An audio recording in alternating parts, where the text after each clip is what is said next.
আসসালামু আলাইকুম ওয়া রাহমাতুল্লাহি ওয়া বারাকাতুহু। আলহামদুলিল্লাহি রাব্বিল আলামিন ওয়াল আকিবাতু লিল মুত্তাকিন ওয়াস সালাতু ওয়াস সালামু আলা আশরাফিল আমবিয়াই ওয়াল মুরসালিন নবিয়িনা মুহাম্মদ ওয়া আলা আলিহি ওয়া সাহবিহি ওয়া মান তাবিআহুম বিইহসানিন ইলা ইয়াউমিদ্দিন, আম্মা বা'দ। সম্মানিত হুজ্জাজা বাইতুল্লাহিল হারাম, দয়ুফুর রহমান, আল্লাহর সম্মানিত মেহমান বৃন্দ, বিশেষ করে হাজী সাহেব এবং যারা মাশাআল্লাহ হজে যায় নাই, তাদেরকে জানাই অভিনন্দন, শুভেচ্ছা, স্বাগত। আল্লাহর কাছে আশা পোষণ করি যারা হজে সমবেত হয়েছেন আরাফার ময়দানে, তাদের আল্লাহ রাব্বুল আলামিন হজকে কবুল করেন, তাদেরকে তাদের উকুফে আরাফার অবস্থানকে কবুল এবং মঞ্জুর করেন। তাদেরকে আল্লাহ রাব্বুল আলামিন ইখলাসের সাথে নবী সাল্লাল্লাহু আলাইহি সাল্লামের তরিকা মোতাবেক তাদের হজকে পালন করে হজ্জে মাবরুর দান করেন। আল্লাহ তাদেরকে পূর্ণ সুস্থতা দান করেন এবং তারা যেন সহি সালামতে ফিরে আসেন, এই আশাবাদ ব্যক্ত করে শুরু করতে যাচ্ছি আজকে এক বিশেষ লাইভ অনুষ্ঠান। সেটা হচ্ছে কি, যারা হজে গেছেন, আরাফায় অবস্থান করছেন, তারা তো দোয়া করবেন। তারাই শুধু খাস এই দিনের ফজিলতের ক্ষেত্রে, এই দোয়ার ক্ষেত্রে, নাকি যারা হজে যায় নাই তারাও এর অন্তর্ভুক্ত হতে পারে? প্রথমে এই আলোচনার প্রথমে আমি আরাফার দিনের ফজিলত সম্পর্কে দুটি কথা বলতে চাই। যেমন আয়েশা রাদিয়াল্লাহু তাআলা আনহা বর্ণনা করে বলেন, আন্না রাসূলুল্লাহ সাল্লাল্লাহু আলাইহি ওয়াসাল্লাম قال ما من يوم أكثر من أن يعتق الله فيه عبدا من النار من يوم عرفة وإنه ليدنو ثم يباهي بهم الملائكة فيقول ما أراد هؤلاء। রাহু মুসলিম।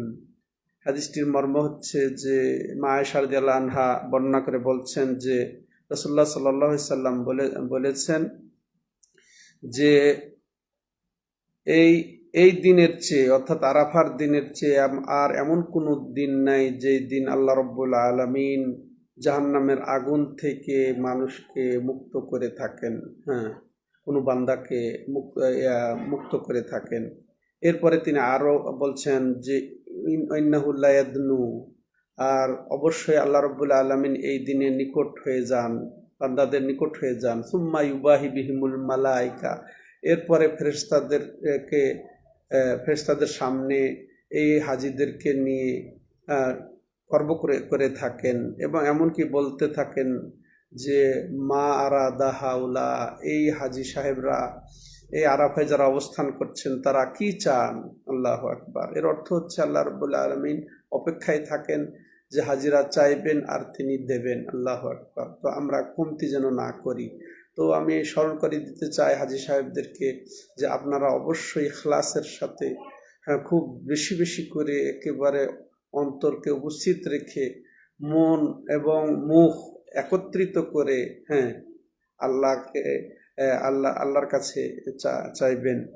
তো আরেকটা হাদিসে মর্মে বলতে চাই যে হাদিসটি মাশাআল্লাহ আব্দুল্লাহ ইবনে আমর ইবনে আল-আস রাদিয়াল্লাহু তাআলা আনহুমা বর্ণনা করেছেন যে খায়রুদ দুআ ইয়াউমে আরাফা ওয়া খায়রু মা কুলতু আনা ওয়ান নাবিয়্যুনা মিন ক্বাবলি লা ইলাহা ইল্লাল্লাহু ওয়াহদাহু লা শারীকা লাহু লাহুল মুলকু ওয়া লাহুল হামদু ওয়া হুয়া আলা কুল্লি শাইইন কাদির। যেটা এই হাদিসে বলছেন রাসূলুল্লাহ সাল্লাল্লাহু আলাইহি ওয়াসাল্লাম যে খায়রুদ দুআ ইয়াউমে আরাফা, সর্বোত্তম দোয়া হচ্ছে আরাফার দোয়া। আম ভাবে বলেছেন রাসূলুল্লাহ সাল্লাল্লাহু আলাইহি ওয়াসাল্লাম খায়রুদ দুআ ইয়াউমে আরাফা। যেমন যে সাওম ইয়াউমে আরাফা, আরাফার দিনের সিয়াম, তাহলে আরাফার দিনের সিয়াম আম ভাবে বলেছেন। তাহলে দোয়া ইয়াউমে আরাফা, তো আরাফার দিনের দোয়া হচ্ছে সর্বোত্তম দোয়া। খায়রু মা কুলতু আনা ওয়ান নাবিয়্যুনা মিন ক্বাবলি, এবং এই দিনের সারা দোয়া যেটা আমি এবং আমার পূর্বের রাসূলগণ বলেন সেটা হচ্ছে কি, যে লা ইলাহা ইল্লাল্লাহু ওয়াহদাহু লা শারীকা লাহু লাহুল মুলকু ওয়া লাহুল হামদু ওয়া হুয়া আলা কুল্লি শাইইন কাদির। এর মর্মই হচ্ছে কি, লা ইলাহা তাওহীদের স্বীকৃতি এবং শিরক থেকে মুক্তি ঘোষণা, নিজেকে শিরক থেকে, মুশরিক থেকে নিজেকে আলাদা ঘোষণা দেওয়া। আসলে এটা লা ইলাহা ইল্লাল্লাহর অর্থই লা ইলাহা ইল্লাল্লাহ ওয়াহদাহু লা শারীকা লাহ, এটা যেন আরো তাকিদ করে বলা যে আল্লাহ ছাড়া আর আমার সত্য কোনো মাবুদ নেই, তিনি একক, তার কোনো শরীক নেই।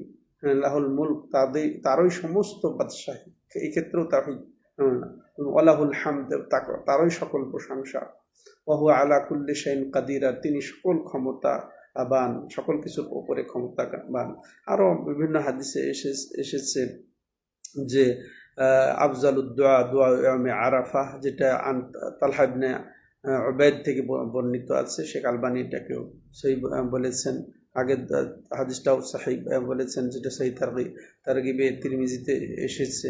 আর এক হাদিস এসেছে যে আফজালুদ দোয়া আফজালুল আইয়াম ইয়াউম আরাফা, সর্বোত্তম দিন হচ্ছে আরাফার দিন। সম্মানিত দর্শক ও শ্রোতা মণ্ডলী, এখন আসলে কথা হলো যে এই আরাফার এই দিনের ফজিলত, এই দোয়ার ফজিলত, এটা শুধু হাজী সাহেবদের জন্যেই নাকি অন্যরাও পেতে পারেন? এক্ষেত্রে ওলামায়ে কেরাম মতভেদ করেছেন।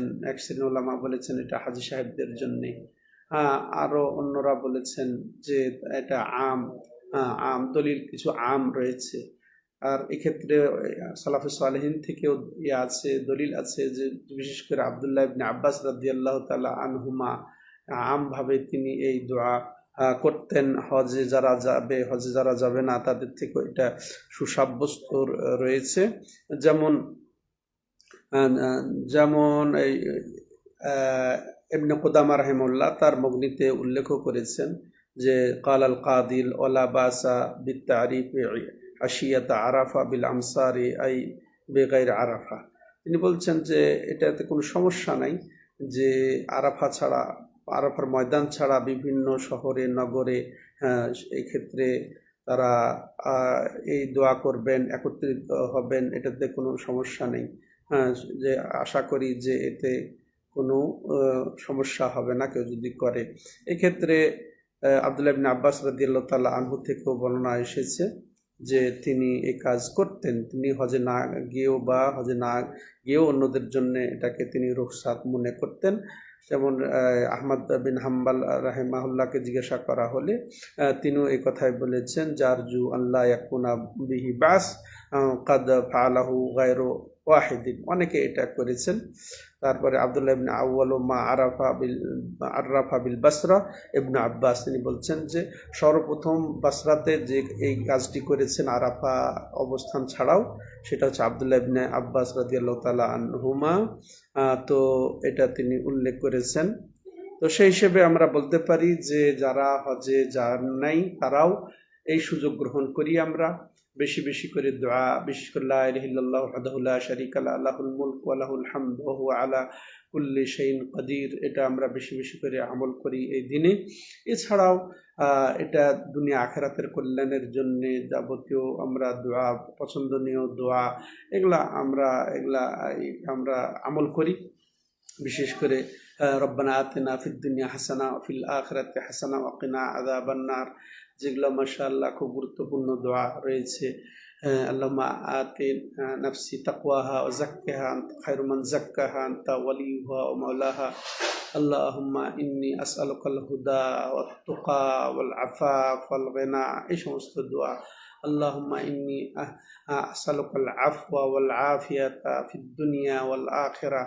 আল্লাহুম্মা ইন্নী আসআলুকাল আফওয়া ওয়াল আফিয়াতা ফি দীনি ওয়া দুনিয়ায়া ওয়া আহলি ওয়া মালি।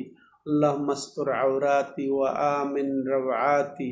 আল্লাহুম্মা ইহফাজনি মিন বাইনি ইয়াদাইয়া ওয়া মিন খালফি ওয়া আন ইয়ামিনি ওয়া আন শিমালি ওয়া মিন ফাওকি ওয়া আউযু বিআযামাতিকা আন উগতালা মিন তাহতি। এগুলো আমরা বেশি বেশি করে যেন বলি। গুরুত্বপূর্ণ দোয়া পড়ি, আল্লাহর প্রশংসা করি, নবীর প্রতি দরুদ ও সালাম পড়ি, তেলাওয়াত, দোয়া, জিকিরে আমরাও যারা হজে যায় নাই তারা মত্ত হতে পারি। আশা করি এখানে জায়েজ হবে, যেমন ওলামায়ে কেরাম উল্লেখ করেছেন। আল্লাহ রাব্বুল আলামিন তৌফিক দান করেন আমাদের সকলকে তার সন্তুষ্টির জন্য যেসব আমল সেগুলো করার। তো আবারও দোয়া করি আল্লাহ রাব্বুল আলামিন যেন আমাদের হাজী সাহেবদের সকল নেক আমলগুলা কবুল এবং মঞ্জুর করেন। তাদেরকে আল্লাহ রাব্বুল আলামিন শিরক মুক্তভাবে সুন্নতি তরিকায় হজ সম্পাদন করার তৌফিক দান করেন, এবং তাদেরকে রিয়া মুক্ত হজ করার তৌফিক দান করেন, শোনানো, এবং তাদেরকে আল্লাহ রাব্বুল আলামিন ধৈর্য ধরার তৌফিক দান করেন। তারা যেন অধৈর্য হয়ে তারা এই দোয়া বিমুখ না হয়ে এদিক ওদিক ঘোরাফেরা না করেন, এই আমি তাদেরকে আবেদন করি। আর বিশেষ করে এর থেকেও বাঁচতে হবে সেলফি, ছবি তোলা, ছবি উঠানো, দেখানো, ভাইরাল করা, ফেসবুকে আপলোড করা, এগুলা থেকে আবার নিজেদের পরিবারের সাথে খামাখা এইভাবে দেখানো যে আমি এখন আরাফায় দোয়া করছি বা এই তওয়াফ করছি, এইভাবে যেন নিজের আমলটা দেখিয়ে শুনিয়ে নষ্ট না করে। কারণ এগুলা রাসূলুল্লাহ সাল্লাল্লাহু আলাইহি সাল্লাম তাওহীদের তালবিয়া পড়ে তিনি যে হজ শুরু করেছেন, হ্যাঁ, তখন তিনি এটাই বলেছেন, লা রিয়া আন ওয়ালা সুমআ, একমাত্র আল্লাহর সন্তুষ্টির জন্যে আমি আল্লাহর ডাকে সাড়া দিয়ে উপস্থিত হয়েছি, আল্লাহরই একত্বতা বর্ণনা করছি, এতে কোনো দেখানো নেই, শোনানো নেই। এগুলো আমাদেরকে লক্ষ্য করতে হবে। অতএব সম্মানিত হাজী সাহেবরা, আপনারা আপনাদের হজকে কন্ট্রোল করেন, এখলাস নিয়ে আসেন। এখলাস তো এটাই যেটা আল্লাহর সন্তুষ্টির জন্যে, একমাত্র আল্লাহকেই রাজি খুশি করার জন্যেই এটা প্রতিষ্ঠিত হবে, আর সেটা রসুলের তরিকা মতো হবে। হজের যেগুলো নিয়ম কানুন আপনারা জেনেছেন, সেগুলা আর যদি কোনো রকমের খট্টা থাকে, সন্দেহ থাকে, এগুলা বিশেষ করে বিশ্বস্ত আলেম ওলামাদের কাছ থেকে জেনে নেবেন। তো এটা এই যে তো আপনারা আরাফায় আছেন, আরাফায় ঠিক স্থান জায়গা নির্ধারিত যেটা আরাফা, সেখানে আপনি অবস্থান করছেন, তো এটা আপনি নিশ্চিত হয়ে যাবেন। এখানে আল্লাহর কাছে ছাড়া অন্যের কাছে চাইবেন না, আপনি কোনো অলিকে ডাকবেন না, কোনো গাউস কুতুব এগুলাকে ডাকবেন না, এমনকি নবী সাল্লাল্লাহু আলাইহি সাল্লামকেও সম্বোধন করে কিছু চাওয়া যাবে না। কারণ এই চাওয়ার একমাত্র চাইবো কার কাছে? আল্লাহর কাছেই চাইবো, আল্লাহর কাছে আশ্রয় চাইবো, আল্লাহর কাছেই প্রার্থনা করব, আল্লাহকেই ডাকবো, আল্লাহকেই ফরিয়াদ করব, আল্লাহর কাছেই আশ্রয় চাইবো, বিপদ আপদ মুক্তি চাইবো, আল্লাহরই সন্তুষ্টি চাইবো। এই ক্ষেত্রে আমরা যেন কোনো রকমের ভুল না করি, তাইলে আপনার তো হজ দূরের কথা, ইমানটাই চলে যাবে। নাসারুল্লাহ সালামা ওয়াল আফিয়া। অতএব ডাইরেক্ট আমরা আল্লাহর কাছে চাইবো, ইয়াকা না'বুদু ওয়া ইয়াকা নাস্তাইন, তোমারই ইবাদত করি। তার মধ্যে দোয়াটাও কিন্তু ইবাদত, চাওয়াটাও ইবাদত, আশ্রয় প্রার্থনা ইবাদত। তারপরেও আল্লাহ আবার শিখিয়েছেন আমাদেরকে, ওয়া ইয়াকা নাস্তাইন, তোমারই সাহায্য চাই, আর কারো সাহায্য চাই না। কোনো ওলি আউলিয়া গাউস কুতুব, কোনো আস্তানা, কোনো মৃত, কোনো গায়েবের কাছে আমরা সাহায্য চাই না, এটা আল্লাহ শিখিয়ে দিয়েছেন। যেমনটি আব্দুল্লাহ ইবনে আব্বাস রাদিয়াল্লাহু তাআলা আনহুকে আমাদের রাসূল সাল্লাল্লাহু আলাইহি সাল্লাম বলেছেন, ইযা সাআলতা ফাসআলিল্লাহ, চাইলে আল্লাহর কাছেই চাইবে, ওই যে ইস্তাআনতা ফাস্তাইন বিল্লাহ, সাহায্য প্রয়োজন হলে আল্লাহর কাছেই সাহায্য চাইবে। আল্লাহু আকবার। এর চেয়ে আর কি থাকলো? উদউনি আস্তাজিব লাকুম, আল্লাহ কি বলছেন? তোমরা আমাকেই ডাকো, আমাকেই ডাকো, আমি তোমাদের ডাক শুনবো। অতএব আল্লাহকেই ডাকতে হবে। কোনো অলিয়া উলিয়ার বরাত দিয়ে আল্লাহকে পাইতে চেষ্টা করবেন, আল্লাহকে ডাকবেন, আউলিয়া খুশি করলে অলিয়া উলিয়া আপনার জন্য খুশি করিয়ে দিবে, আপনাকে আপনার দোয়া কবুল করিয়ে দিবে, আপনার হজ কবুল করিয়ে দিবে। এই মনোমানসিকতা একেবারেই দূর করতে হবে, নাইলে আমাদের এখানে এসে কষ্ট করে কোনো লাভ নাই। আল্লাহ তৌফিক দাতা। পরিশেষে হাজী সাহেবদের জন্য দোয়া করি, আল্লাহ রাব্বুল আলামিন তাদের হজকে হজ্জে মাবরুর, অর্থাৎ ইখলাসের সাথে রসুলের পদ্ধতিতে করার এবং তার সাথে গুনাহ মুক্তভাবে করার। হজে আছেন, আপনি গুনাহ করবেন না, ছবি উঠানো বিনা ফায়দায়, গীবত করা, এমনি সময় অপচয় করা, তারপরে এই গল্প গুজব করা, তারপরে এই সব মানুষ এক কথা আরেকজনের কথা আরেকজনকে লাগানো, এগুলা সব গুনাহ। এই গুনাহ মুক্তভাবে হজ করার চেষ্টা করেন, তাইলে আপনি হজ্জে মাবরুর কবুল হজ পাবেন।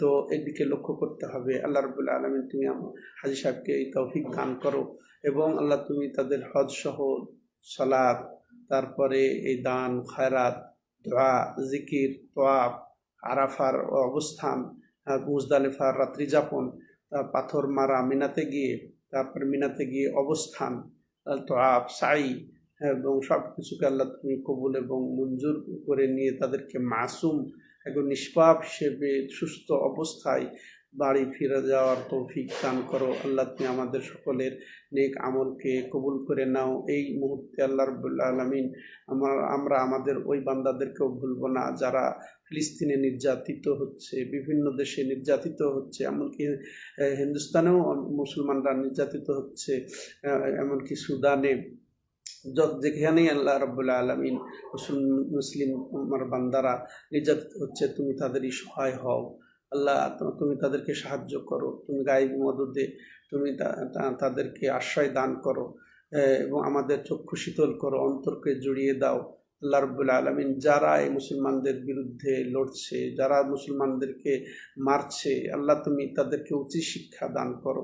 তুমি এদের উপরে এমন কিছু কীর্তি নাজিল করো যা দেখে আমাদের চক্ষু শীতল হয়, অন্তর ঠান্ডা হয়ে যায়।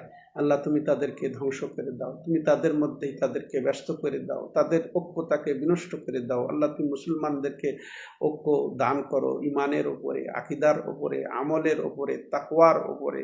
আল্লাহ তুমি তোমার নবীর তরিকার উপরে, পদ্ধতির উপরে আমাদেরকে ঐক্য করে দাও। আল্লাহ তুমি আমাদের দেশকে, আল্লাহ রাব্বুল আলামিন হেফাজত করো যাবতীয় চক্রান্ত থেকে, যাবতীয় ফিতনা থেকে, যাবতীয় অন্যায় থেকে। আল্লাহ তুমি আমাদের দেশকে সহ যত মুসলিম দেশকে, সৌদি আরবকে, আল্লাহ তুমি সকল শত্রুদের ফিতনা থেকে, শত্রুদের চক্রান্ত থেকে, শত্রুদের যত রকমের চক্রান্ত করছে তারা বিভিন্নভাবে, তাদেরকে আল্লাহ রাব্বুল আলামিন যারা চক্রান্ত করছে তাদের মধ্যে তাদেরকে ব্যস্ত করে দাও। আল্লাহ রাব্বুল আলামিন ইসলামের শত্রু থেকে আমাদেরকে রক্ষা করো, মুনাফিকদের থেকে রক্ষা করো। আল্লাহ তুমি যারা মুনাফিক তাদেরকে আল্লাহ হেদায়েত দান করো। যারা ইসলামের নামে তারা ফিতনা ছড়াচ্ছে, মুসলমানদের জন্য বিভেদ সৃষ্টি করছে, আহলে সুন্নাত ওয়াল জামাতের খেলাফ লড়ছে, চক্রান্ত করছে, ইহুদি খ্রিস্টানদের সাথে আতাত করে অন্যদের উপরে করছে, আল্লাহ রাব্বুল আলামিন তাদেরকে হেদায়েত দাও। না হলে তাদেরকে আল্লাহ রাব্বুল আলামিন তাদের মধ্যেই ব্যস্ত করে রাখো, তাদেরকে ধ্বংস করে দাও। এই চক্রান্ত থেকে মুসলমানদেরকে তুমি হেফাজত করো, আমাদেরকে হেফাজত করো, সৌদি আরবকে তুমি হেফাজত করো। প্রকৃত আহলুস সুন্নাহ ওয়াল জামাত সালাফে সালেহিনের যারা অনুসারী, যারা আহলুল হাদিস, তাদেরকে তুমি সকল বাতিল ফিরকা, যত যারা বিভ্রান্ত ফিরকা, তাদের চক্রান্ত থেকে আল্লাহ তুমি হেফাজত করো। আল্লাহ তুমি আশ্রয়দাতা, তুমি তৌফিক দাতা, তুমি হেফাজত করো। আল্লাহ তুমি আমাদের সকলের হজকে, আমলকে কবুল এবং মঞ্জুর করে নাও।